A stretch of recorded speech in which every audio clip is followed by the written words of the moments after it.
John Lund as Johnny Dollar. Donald Maynard, Johnny. Oh, hello, Mr. Maynard. You employed? No, not a bit. Just closed out a case. Fine. Can you go to New York? Yeah, I guess so. What's it all about? Well, this company insures Mori Productions Incorporated. It's a film television company shooting in New York. The star is Philip Morey. Uh-huh. Well, production stopped last Wednesday. We were notified that Morey had suffered a breakdown and couldn't continue for a while. It's costing us plenty. They've got a pretty big company. Cast and crew are all under contract and have to get paid. Well, what do you want me to do? Well, anything you can. The doctor definitely confirms the breakdown, but he says he's sure it's due to some personal crisis. See what you can find out. See if you can't do something to snap Morey out of it. Okay. Right away, huh? As soon as I pack a bag.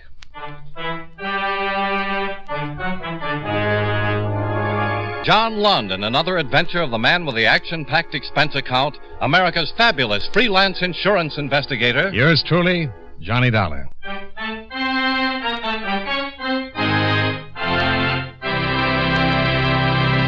Expense account submitted by Special Investigator Johnny Dollar to Home Office, National Life and Casualty Insurance Company, Hartford, Connecticut. The following is an accounting of expenditures during my investigation of the Philip Morey matter. Expense account item 1, $19.85, train fare and incidentals between Hartford and New York City. Item 2, 75 cents, cab fare to a hotel, where I registered and called the offices of the Morey Production Company. I made an appointment to see Mr. Milton Gradke, the producer. Expense account item 3, 55 cents for another cab to Gradke's well-appointed office on 45th Street. Really, Mr. Dollar, I'm just as concerned about this situation as the insurance company is. In fact, I'm probably a whole lot more concerned. A whole lot. Well, we've got a schedule to meet. We've got a sponsor and a network to account to. And if our star is sick, I just came down to see if I could help. It's a breakdown, Mr. Dollar. Who can help with a breakdown? Are you a doctor? You're a close friend, huh? Yes, very close. I can't do anything. How could you? What caused the breakdown? Such a question. What causes the breakdown? What causes breakdowns? Again, it's for a doctor to say. I'm only a producer. Well, the company doctor felt it was something of a personal nature. Something more than just overwork. Well, I know Phil is sick. He's really in a bad shape. And I know if he doesn't snap out of it, this show is going on the rocks. It may be personal, but that's not for me to say. Phil's had enough trouble in the past. Well, this time he could be ruined. Who's his personal physician? Ewing, Charles Ewing. The best man for this sort of thing. I got the best. I'd like to talk to him. He's probably over with Phil now. Oh, fine. I'll stop by. Oh, he won't allow you to see Phil. You can't see him, Mr. Dollar. Okay, then I'll just talk to the doctor. Maybe Ewing's back at his office now. Why don't you go over to his office instead, huh? It'll be a whole lot easier if you go over to Mr. Gradke. Yes? What's the matter? Don't you want me to talk with Philip Morey? He's sick. Very sick. You sure that's all? Of course that's all. You got the doctor's report? Yeah, but if you don't mind, I'll check it myself. Your company may be in trouble, Mr. Gradke, but my company is paying for it.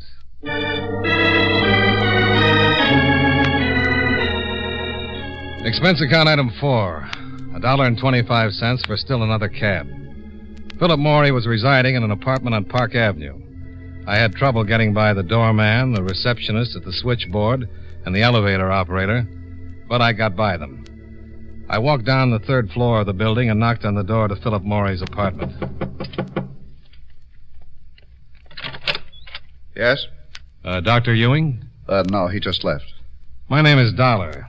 I'd like to see Mr. Morey. I'm sorry, no one can see Mr. Morey. He's quite ill. Who are you? What business is that of yours? I'm a special agent for National Life and Casualty. I was sent here to make a report on Mr. Morey's condition. Then I suggest you talk to Dr. Ewing. Now, wait a minute. Look, I told you to... Hey, Richard. What's the beef? What's going on? Mr. Morey? Yeah?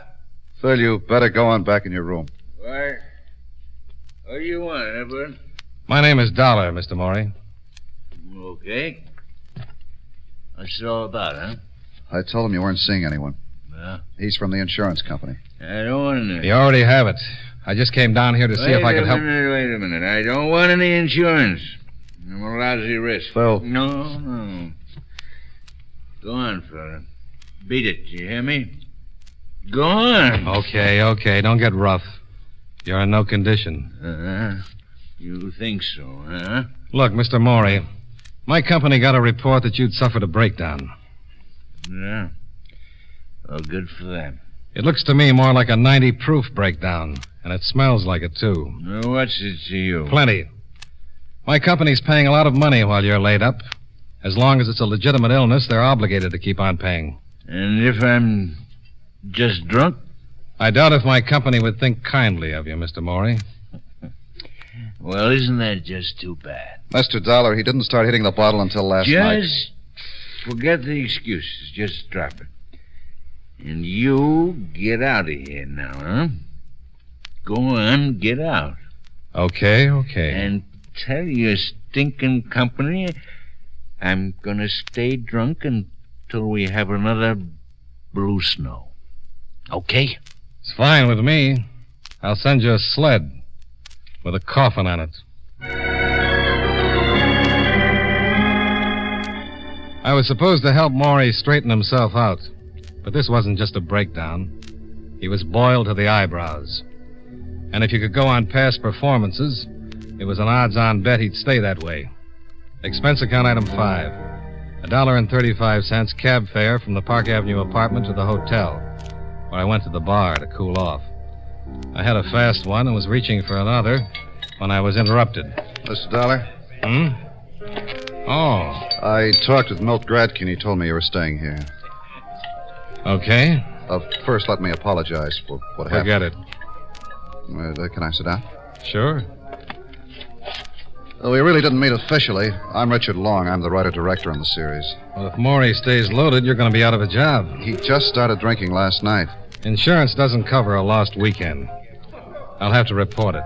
They'll cancel. It's going to be rough. His wife left him. Oh, that's the reason, huh? Yeah, she's going to sue. They've been trying to do everything we could to get Phil in shape. Well, from the way he looked, you'd better forget it. Well, if this one blows up, he's through. He's finished for good. It's happened before. Yeah. But isn't it too bad? Yeah, I guess it is.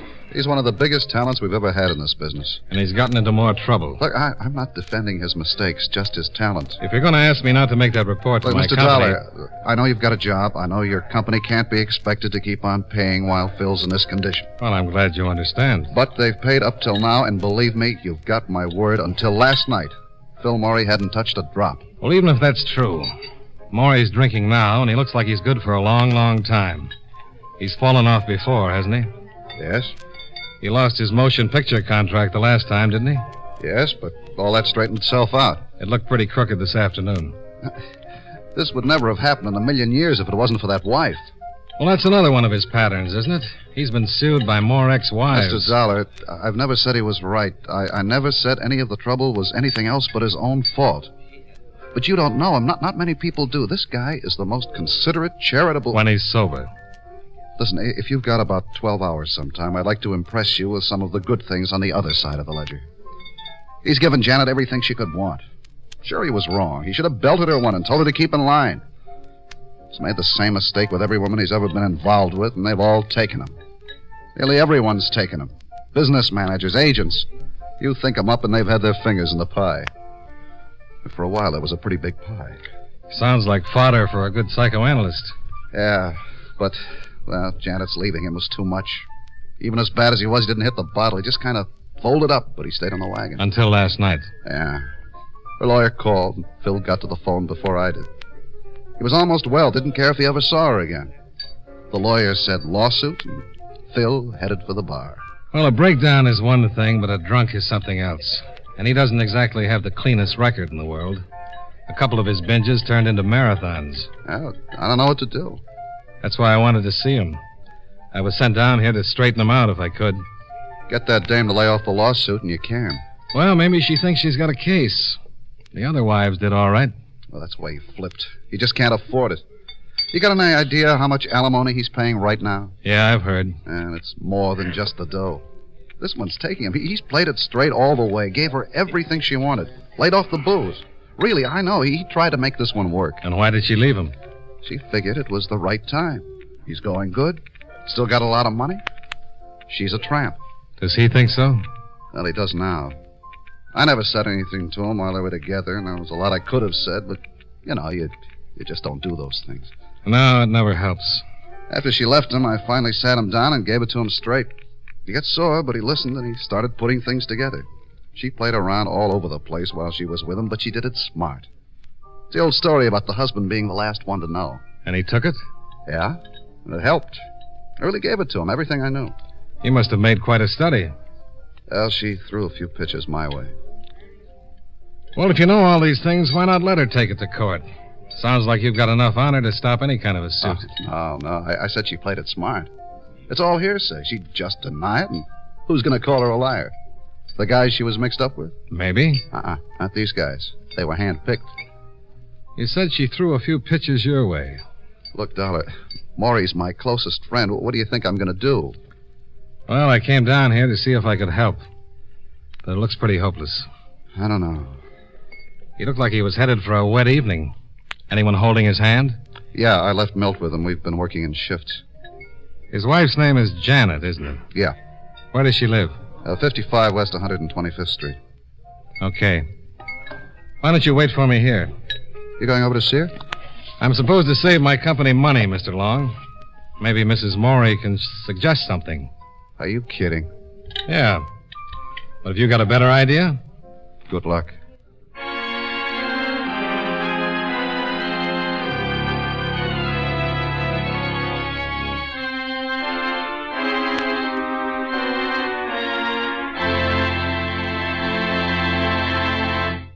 And now, with our star, John Lund, we bring you the second act of Yours Truly, Johnny Dollar.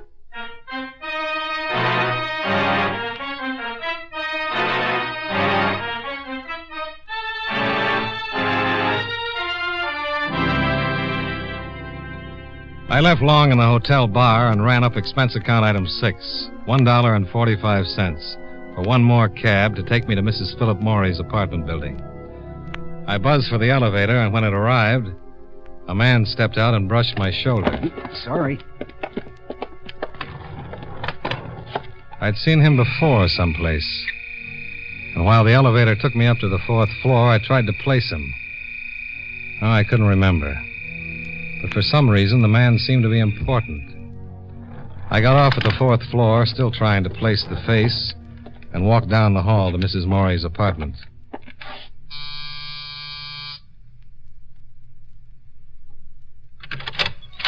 Yes. Mrs. Morey? Yes. My name is Dollar. I'm a special investigator for National Life and Casualty. Insurance? Yes. Well, I'm sorry, but My company insures your husband's television production. Oh, You mind if I come in and talk to you? no. Come on in. I don't quite understand, Mr. Dollar. Mr. Dollar. Sit down, please. Oh, thanks. My husband's production company is insured? That's right. Insured for what? Oh, accidents, illness. Oh. Well, how'd you find me? Mr. Long. I see. I have to make a complete investigation, Mrs. Morey. You see, when your husband was taken ill... Taken ill? Well, that's the report that was turned into the company. Well, I guess you could call it that. What would you call it? He's plastered. You know what that means. I sure do. I left him. I'm going to get a divorce. Well, aside from your personal differences, if your husband is just drinking, if that's the reason that production has been held up, my company will cancel his insurance. So? He won't be able to get insurance from any other company. Look, Mr. Dollar, do you know anything about Phil? Well, just what I've read. Well, that's been bad, all right, but you've got to live with a guy to really get the full effect. You wouldn't believe it. Well, I understood he's been a pretty good boy until recently. Why don't you go talk to my husband? I saw him earlier today. How'd you like it? It was a little tense. Was he sober? Not even close. Well. But I understand he just started drinking. Oh, that's dandy. Do you think they're going to tell you that he's been blind for the last month? You can take my word for it. He's no good. I tried. I was number 4, and I certainly tried to do everything I could to make it work. Well, if it was that bad, I can't blame you. But this will ruin him. He was ruined the day he was born. Oh, he'll get along. He's still got a lot of money.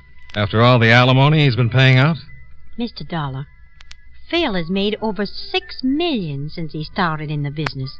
He could still afford a dozen more wives if anyone will have him. Well, I'm glad to hear that you'll be taken care of. You bet your life I'll be taken care of. After all I put up with, I deserve to be taken care of. Taken care of good. Uh-huh. Well... Oh, you don't have to go. Let me buy you a drink. Well, sure. What's your poison? Anything that's handy. Just water it. Bourbon? Fine. I suppose Richard Long told you what a terrible woman I am. He mentioned something about it. Yeah, he would. He's a jealous little fellow. There you are. Oh, thanks. Cheers. Sure. Richard tried everything he could to break us up. And what a heel. After we'd been married for only a couple of months, Richard started making the old pitch. How do you like that? Well, I can understand it. Thanks. But Richard's supposed to be Phil's closest friend. An attractive woman can fracture a friendship in a hurry, under the right circumstances. The circumstances were anything but right, Mr. Dollar. Well, can't blame a man for trying. Don't you have any scruples? A couple. But I left them back in the 3rd grade. Insurance business, huh? Yeah. You make a lot of money? Enough. It has other compensations. Tell me about them. Well, good drink now and then. I bet you meet a lot of interesting people. Oh, lots. What'd you say your first name was? I didn't. But it's Johnny. Johnny Dollar. Mm-hmm. Nice, expensive sound. You should get a load of my expense account sometime. I'd love to. You know, I saw a picture of you once. Really? Yeah. In a bathing suit. I was a model before I met Phil. I had lots of pictures taken in bathing suits. I think this was taken just before you married him. It was on the front page, showing you were the girl that was going to be the 4th Mrs. Morey. Oh, that one. Yeah. That was a rather good one. Rather. That book there on the table is just full of pictures taken while I was modeling. Oh? Oh, this one? Mm-hmm. Browse around. Oh, I'd love to. That's a good one. Yes. Oh, and here's one. We made a whole bunch of these on the beach. This is the best one of the lot. Yeah. Nice tan. Isn't that one cute? Yeah. Mr. Dollar. How your drink?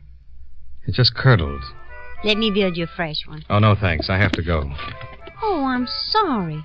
You won't be, honey. I don't think I understand that, Johnny. I'll tell you all about it sometime. It'll give you a real kick.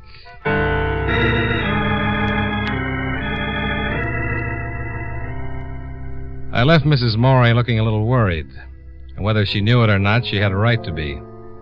In one of the pictures she's shown me, I'd spotted the man I'd bumped into coming out of the elevator.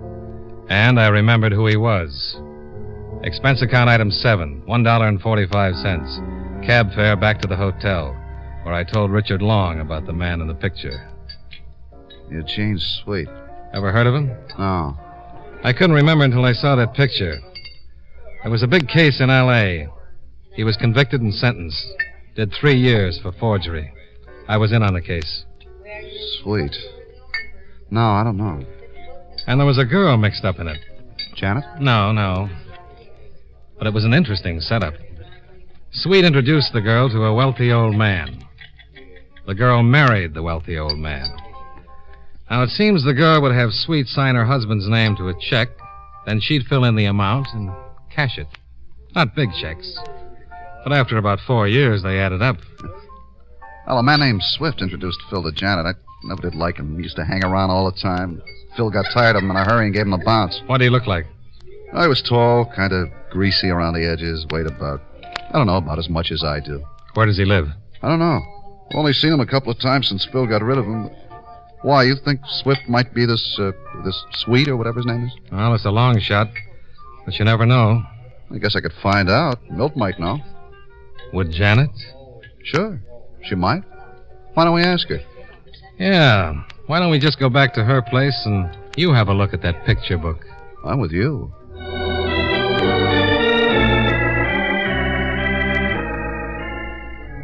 Long's car was parked outside the hotel. We piled in and drove back to Mrs. Morey's apartment building. We parked just in time to see a man enter by the front door. That's him, Swift. He just went into Janet's building. And he came out about an hour ago. You mean Swift's the guy you were talking... Eugene Sweet, arrested in Los Angeles in 1949. Well, come on. Well, it might be perfectly innocent. In a pig's eye. I bet that dame has been working the same kind of setup you told me Sweet worked with the other one. He doesn't do anything. How does he support himself? Well, if he's with Mrs. Morey, we can always ask him.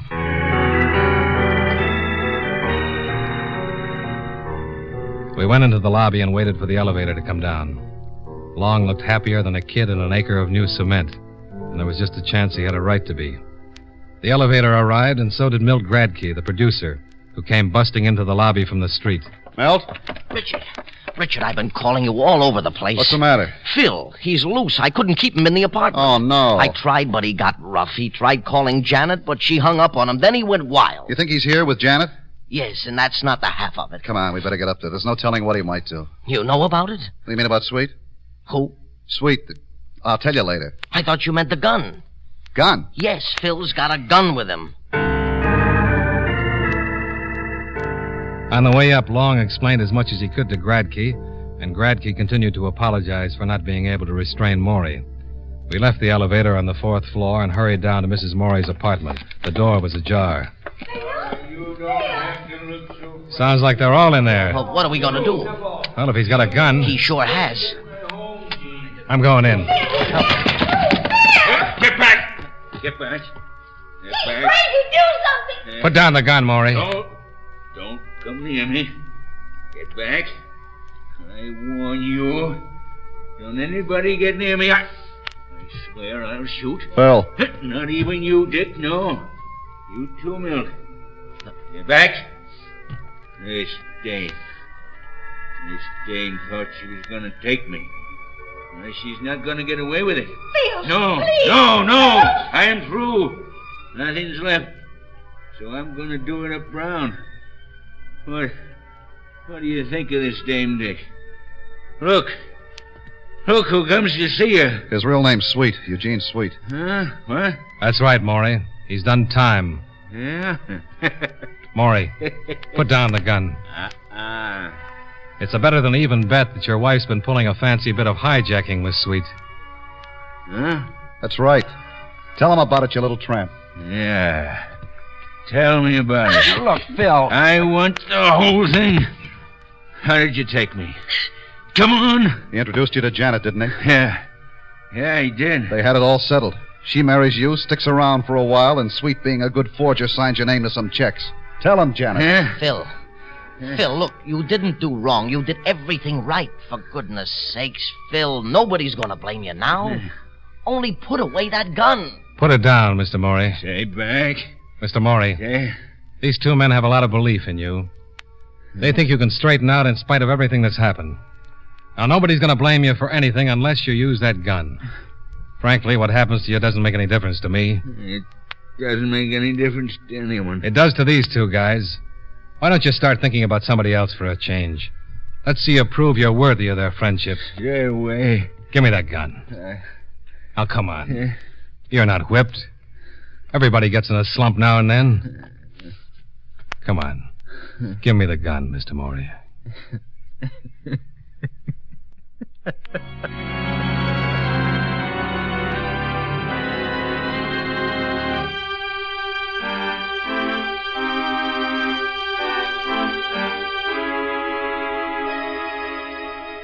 By the time the cops got there, Janet and Sweet had told me the whole story. They admitted cashing forged checks to the tune of $300,000. And that wasn't counting what Morey had given her legally. If I hadn't recognized Eugene Sweet, Janet would probably have won a nice settlement to go along with everything else.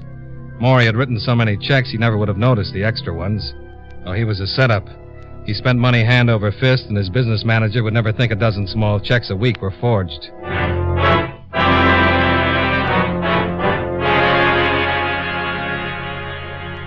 Expense account item 8, $54, hotel bill.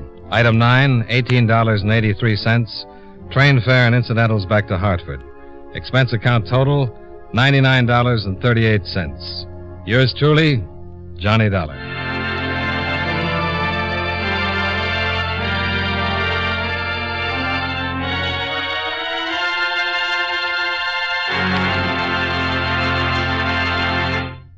Yours truly, Johnny Dollar, stars John Lund in the title role and was written by Blake Edwards with music by Eddie Dunstetter. Featured in tonight's cast were Joe Duvall, Sidney Miller, Hy Averback, Bill Johnstone, and Jeanette Nolan. Yours truly, Johnny Dollar, is produced and directed by Jaime Del Valle.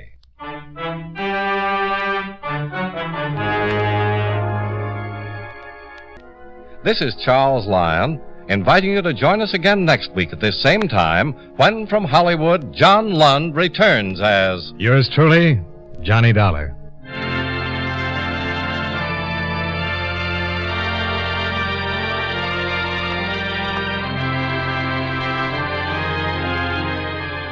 This is the CBS Radio Network.